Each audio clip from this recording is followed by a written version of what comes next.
Hey everybody, welcome back to Battle Ready Inc. So, pre-release for BT6 is right around the corner. I am so excited. But you know what that means? All this week, we're all about getting prepped for BT6. And this is kind of the real culmination of putting all of everything we've talked about together and seeing what decks are expected to shine the most. Fortunately, Shine is not on this list. Not yet. Give it time, though. It'll be back. So I'm going to give my personal opinion of what decks I think are going to perform the best in our English meta, which does typically differ just a tiny bit from the JP meta, and just kind of what my overall thoughts on each of these decks is going to be and how it's going to perform against the other decks on the list.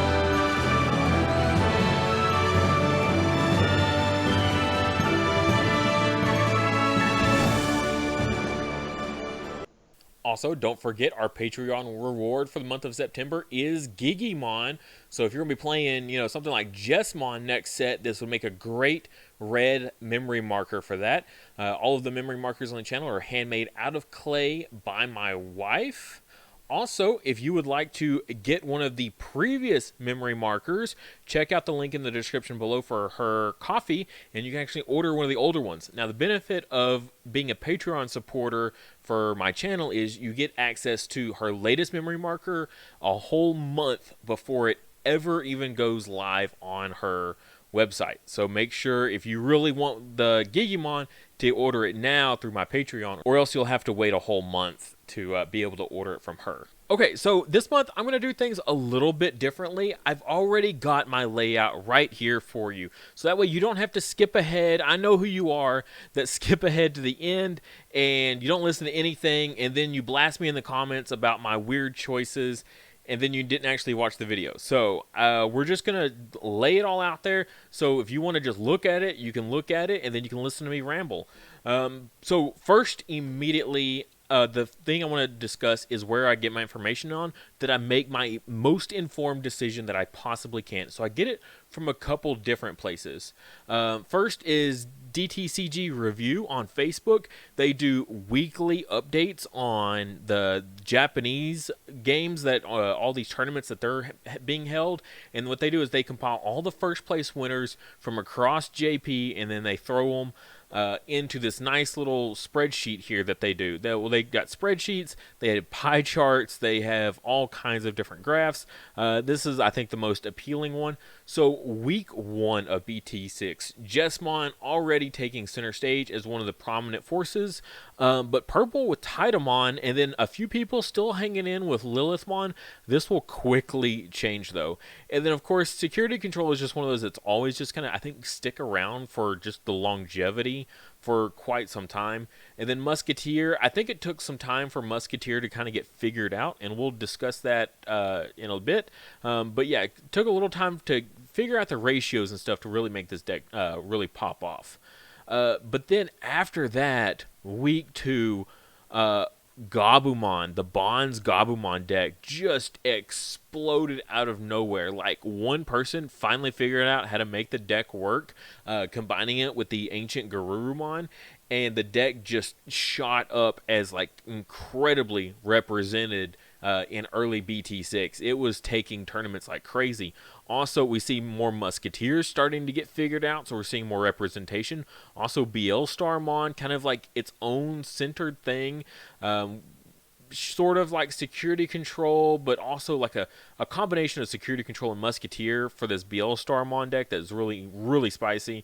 Crusadermon here, people starting to try to figure out yellow. What's the best way to go about with yellow, with Dynasmon or back to Lord Nightmon? Still, though, Jessmon just really, really taking it. Also, Bond of Courage starting to kind of creep in a little bit here. And then towards the end, this is like right at the end of BT6, and we see this nice, very, very nice spread. Okay, sure, Jessmon is still taking up a decent portion, but honestly, compared to looking at other metas that we've had, like BT4, where it was like 80% Lord Nightmon, and then, BT6, it was like, that was War Greymon, and then we had Lord Nightmon and Rookie Rush, like 50-50. Terrible. this is really nice, though. A nice, big, broad spread of all the decks being played. Very, very, I would say, equal footing. Like, all these decks here took a first in 1 week, okay? So, a very, very diverse meta. So, definitely looking forward to that. And then just jumping over here to DigimonMeta.com, just at the BT6 format here. Now, this is just BT6. Got in an argument earlier today with a guy or a person about Bond of Courage or Bond of Friendship not being good. And I was like, was the third most played, most top deck in all of BT6, and it performed incredibly well all the way through. And then they were like, oh, it's like fifth best. Like, it's still really good. And he was saying how it wasn't tier 1 and that it like no one should play it and stuff like that. And I was just like, it's a great deck. Okay, we'll get into it. Then Musketeer is number 2, and they have Jesmon here as number 1, even though it has less tops than Musketeer, which is kind of interesting. I think Jesmon just was really, really consistent in getting tons of tops, like just kind of like top cut, I would say. But let's get into my prediction of where we're going to be sitting at. We'll just start right at the top here. Jesmon is incredible. It's not like full OTK red, what we're used to, right? Now, it can kind of do that when you start incorporating stuff like the tie tamer as your memory fixer, and it gets multiple swings in one turn, as well as it just floods the field with bodies, and like blocker bodies, I might add, that you can just attack with no -2. That's really good. So just flooding the field with all these Digimon, so your whole field just gets really, really massive with Jesmon. So you don't necessarily need an OTK when you can just fill up your whole board and swing with a whole bunch of Digimon. So Jesmon just took, as well as I should also say, it has a lot of control. When we do the deck profile, we'll really take a look at it. But it has some nice control. It really forces people to stay away from the one-cost Evo blockers. We were kind of seeing a little bit with Lord Nightmon, people kind of not sure if they wanted to invest in the one-cost Evo blockers, but with Jesmon being super represented, you might really consider switching to another one, because you're going to need your blockers to stand up to this deck, and those 5,000 DPs are just going to get popped by Jesmon. So very, very good deck for sure. So there's a reason it had some of the most represented week after week after week tops. Is just because it's very consistent, because it has incredible like search power, as well as just powerful all in general. Next, we've got Musketeers, and Musketeers is one that I'm like incredibly excited for. Starmon, as well as like Gundramon, Magna Kidmon a little bit less, but the deck is just really, really interesting. The control power is insane, kind of similar to security control, but less relying on it to hit insecurity, and it just works. You just get to play all these 7-cost options for free, kind of like what we saw with the Metal Gabumon, like way back. What was that, in BT4? I think it was the one of the promos, and getting to play 7-cost options for free. But now, instead of it just being these purple ones, now it's all these different colors, as well as just way better. Like, we have a way better selection to choose from for those 7-cost options that we get to play for free. So very, very powerful control deck for sure. Next, we have one of my favorites here, and this is the Gabumon Bond of Friendship. This is the one I'm probably the most excited for, but might not be the one my go-to to play all the time. I've got 2 decks that I'm kind of going back and forth on what I want to play the most. This will also be my wife's deck, so if she's playing that week, I won't get to play this one, so I'll have to play my secondary deck.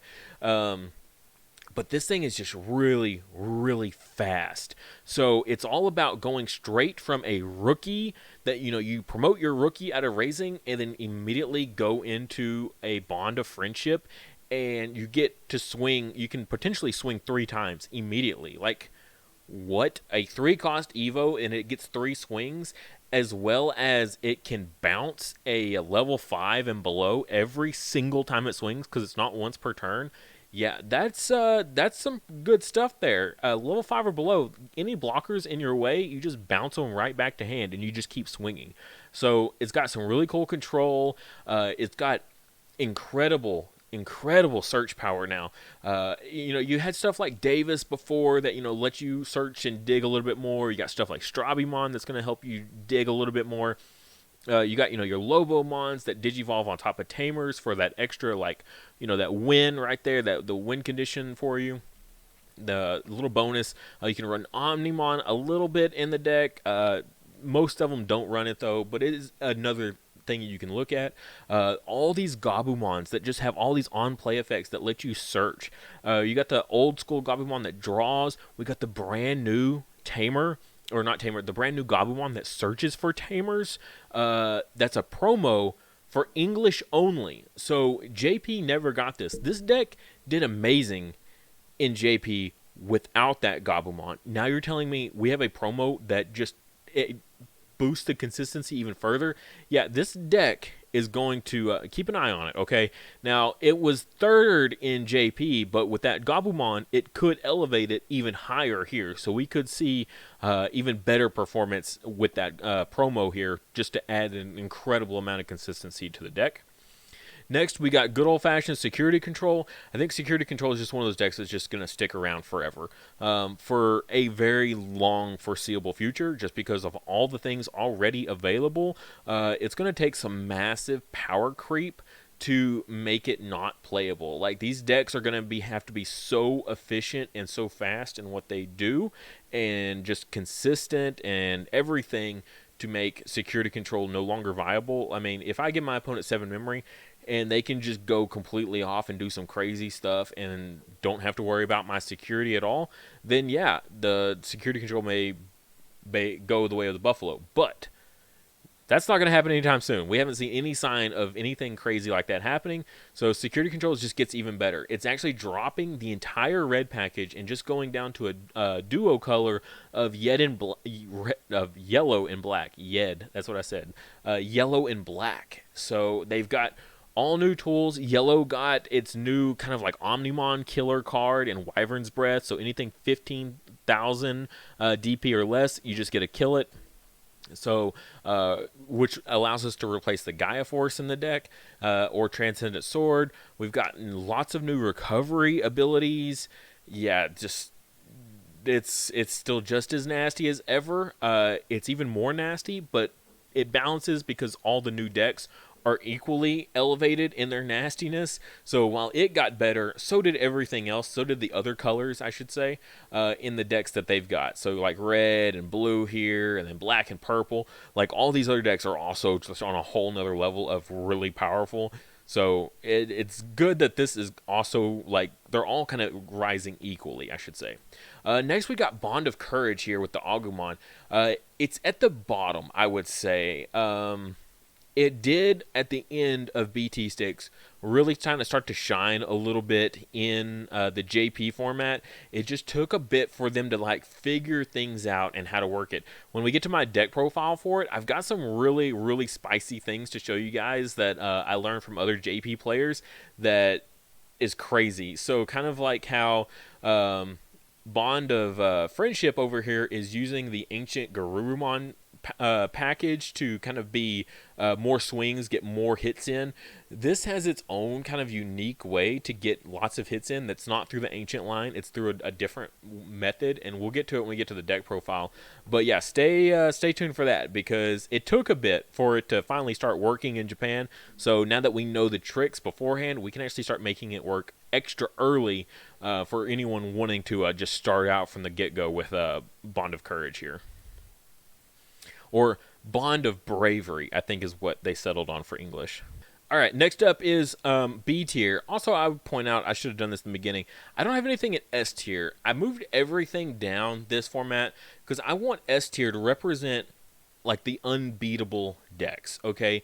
Like, looking back at 1.0, we had, like, Blue Omnimon Turbo that was really just unbelievably powerful. It took... The only thing that could really consistently beat it was a phenomenal purple player to be able to beat Blue Omni, but it was basically an S tier then, and that's what this category is just decks that once it hits the field, if you're not either playing the mirror match or something else, like the player isn't very good and you're just like an on a whole nother level as a player, maybe you could beat them. But yeah, S tier is designed to be that unbeatable deck, just absolutely. And we don't have that. And I'm very thankful that the game is balanced enough for that. So I dropped everything down. Everything is going to be A tier. This is kind of like tier 1, if you want to view it like that. Tier 1, this is tier 0. And all these decks can beat each other. And I think that's very important. It's not like this one matches well against this one. This one matches well against this one. It's not anything like that. They've all can beat each other. And I think that's really, really important for a game, that you can pick several different decks and still perform incredibly well with it. But this next tier it's just a slight step down. It doesn't have the consistency numbers just in the in the data that shows it topping. Like we've got like a couple Lord Nightmons that topped, and this is basically just your same old Lord Nightmon, just doing what it was already doing, just tons and tons of like power and aggression. We've got Dynasmon here, which is a new way to play yellow, and I think it's probably the better way to play yellow.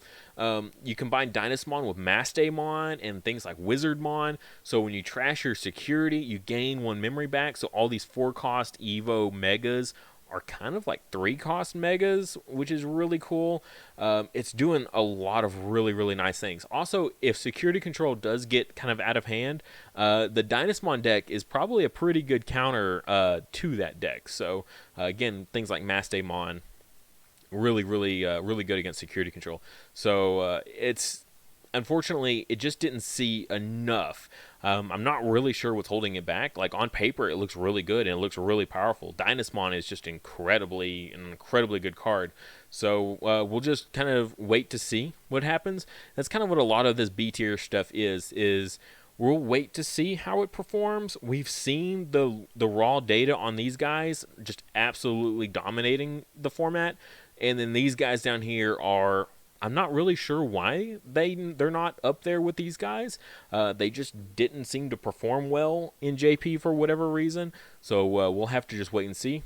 A Zulongmon. So this is... I put a Zulongmon here basically in place of Hexablaumon, because a Zulongmon just basically fits inside the Hexablaumon deck. If you watched my cards to get before BT6, I talked about, the importance of this card and how it's going to just raise Hexablaumon to a whole nother level. We haven't seen Hexablaumon do anything necessarily in like the US region. It did top a regional in our Oceanic group down in Australia, but it is a rather slow deck, and Hexablaumon doesn't really stop some of these other decks up here. So things like Gabumon, Gabumon here, it's a Digivolving on top of a rookie and immediately swinging. It's not going to sit there for one turn for you to trash its Digivolution sources. That's not going to happen. It's going to Digivolve and immediately start swinging and just absolutely dominate.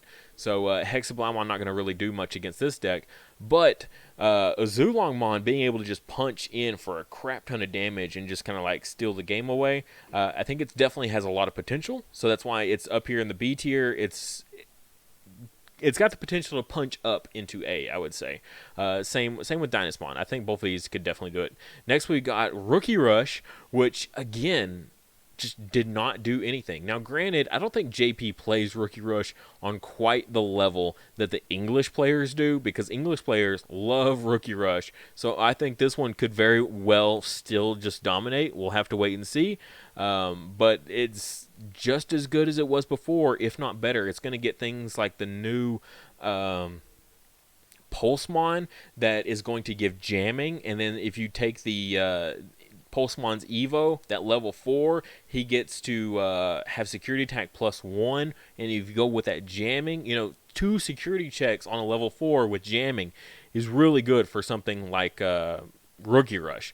So especially like the yellow-green, it can fit very, very easily. So stay tuned for this, because this one definitely could, again, punch up into A tier very, very easily. We just got to kind of see what's the right tricks to make it work to match up with all these other guys up here that are already proven themselves. And then Tidamon. So like I showed in the beginning, Tidamon started strong and had a lot of tops. It is a pretty powerful deck. My only issue with it was it's kind of slow It really requires you to evo up into your Titamon and get like this relatively good stack underneath him. You probably need a memory fixer, so that way you're at 3 memory at the start of your turn. It requires a lot of setup, and then it can go off. And I think these other decks up here are just either way too fast, or something like Security Control is just going to punish Titamon so hard that it's not going to be able to compete with anything in security. And then these other decks, like I said, are just way too fast for it to allow it to have enough time to set up like it needs. So I think it's going to be at the bottom of B tier, sadly. We did see it. I think it is a cool deck. It's a very unique way to play purple, so we will feature it on the channel. Don't worry, I am still looking forward to playing this deck at some point, or at least having someone that does enjoy it come on the channel and then play it for us, because yeah, it's just a whole new way to play purple, real aggro focused instead of like a control element. So looking forward to seeing this more on the table. All right, next is C tier, which I want to kind of consider to be rogue tier. Like stuff like Imperial as well as the Black Metal Gabumon, we've seen jump way up here in top regionals, right? Out of nowhere, just boom, jumped up to A, trashed everyone, and then, like the Avatar, vanished. I mean, straight up. So we'll just have to wait to see if these guys are going to do it again, if they're just going to randomly just jump multiple levels, take an event, and then disappear again. I don't think Imperial right off is going to. The thing that's nice about Imperial is it's fast. And these new decks, I think, are just faster than it. It's just, these guys are way too fast for even Imperial to keep up with. And even then, people started being able to just handle Imperial. Like, oh, people are going to play Imperial. Okay, I'm just going to drop in whatever, this Cutiemon, and then completely turn them off, and then they're not going to be able to do anything. So the second you see an Imperial like start to pop up in the meta, it's going to get shut down, I think. Metal Gabumon, though, this is just an unknown. It's just, we haven't seen it do enough yet to I can't personally make it a good informed decision. I do want it on here in Rogue, just because you never know when it's going to come out of nowhere and jump. Same with Diaboromon here. We saw it top a little bit here and there. I don't think it's going to quite be able to do it again. I don't want to make too rash a decision and pull it off the list entirely. Next set, well, the mini set for our classic collection, he's going to be up in tier 1. I mean, absolutely, he's going to be with the rest of these guys. But until then, he's just going to sit down here. So if you haven't gotten if you're wanting to play Diaboromon, like seriously, this is going to be a set that people are going to forget about it a little bit because it's not going to perform well, and the prices are going to drop. Jump on them when they drop, because come the classic collection, they're going to just literally rocket in price again. So definitely check that out. Next, we got, I put the old Force just because I love this artwork, but we got the new starter deck, and we saw it a little bit in JP kind of do a little bit. I think it's a too much of an unknown to really, I can't put it any higher because I don't know if it can perform high enough, but it's got some neat new tools that I at least wanted on the list to give it some sort of acknowledgement that there is some potential there. We might just need a really clever player to kind of figure it out and make it competitive. And then lastly, we have our D tier, which is kind of our fallen mighty heroes here that used to be up in this category. More of our like OTK decks. We've got OTK Green, we got Shoutmon, which is kind of like an OTK deck realistically, and then War Greymon here, which is also kind of like an OTK deck. It just has the option. It just kills all options in security with its ability there, but I mean that's about it. And honestly, I think these guys are just too slow. They're really powerful. They're really good at OTKing, but they need 3, 4, maybe 5 turns to really get that good Evo stack to really pop off. You need multiple tamers giving you the security attack. You need the security attack inheritables. You need to get your Omnimons in hand to swing for game afterwards. They really take a lot of setup. And I think that's what's going to hurt these guys, is all of them really require, to stall. They need to stall until they can get into their OTK. And these decks here just are not going to give them time. They're too fast. They're too controlling. I mean, both this purple and the security control here, Musketeers and security control are just too controlling. You're going to hit it into their security and die too easily unless you have something to shut down options. And these other ones are just going to kill you before you can ever set up, especially Bond's Gabumon. I think Bond's Gabumon is just way too fast and going to be way too represented to let these guys have a chance to really climb in the meta. So I hope you liked it. I hope it was informative. Hopefully I don't get too many dislikes. I'm sure I will, but it is what it is. It's just my personal opinion is all this is. At the end of the day, it's just my personal opinion going off of, yes, statistics of JP, as well as knowing our own English player base and just kind of combining the two and making the most informed decision I can and placing these things where I did.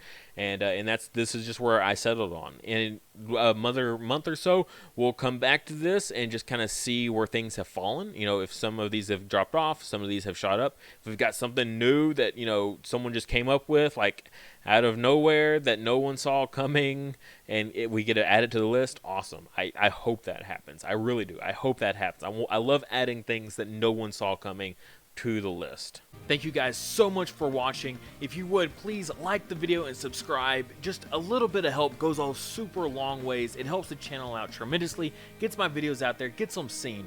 And if you really want to support the channel, check out the links in the description below. I'll have a link for my Patreon, which is displayed right here. You can get access to my Discord server that I have, as well as you can get the memory markers that we've had. These are just a few of my favorites from the past that we've had. The current one, Impmon's baby, as well as Gabumon's baby as well, Sunomon and Yamon. These guys are super adorable. I definitely love them so much. And every month a new one changes out, so make sure you check that out.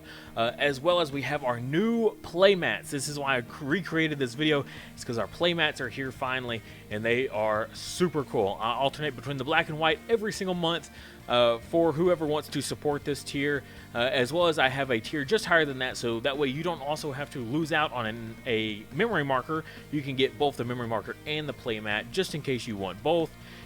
Super awesome support from everyone that has supported in the past and who will support in the future. You guys are awesome. Also, if you want to check out my merch, my Teespring link is in the description below for that. We've got, you know, the shirts that I wear on the channel that has the logo across. I love when I see people representing my merch in public. It is like one of the coolest feelings I've ever had in my entire life. Very awesome. As well as phone cases for you people that love Digimon like so much like I do. A friend of mine custom made all these to fit these specific phone cases themselves, so the prices are a little bit higher just because I have to pay her back, as well as make a little tiny bit of profit because of how much unfortunately they take for their cut for Teespring. But like I said, if you can't do any of that, please just like the video and subscribe to the channel. Every time we hit a new mile marker for subscriptions, I give out free merch of all different types. 2000K, I think we're doing one of the playmat giveaways, so definitely be subscribed and ready for when that comes.